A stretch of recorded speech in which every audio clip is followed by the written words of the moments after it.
समाज एक हो जाई।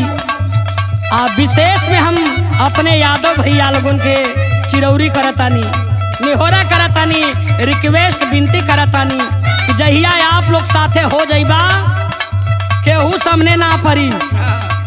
कहना बा गीता रामायण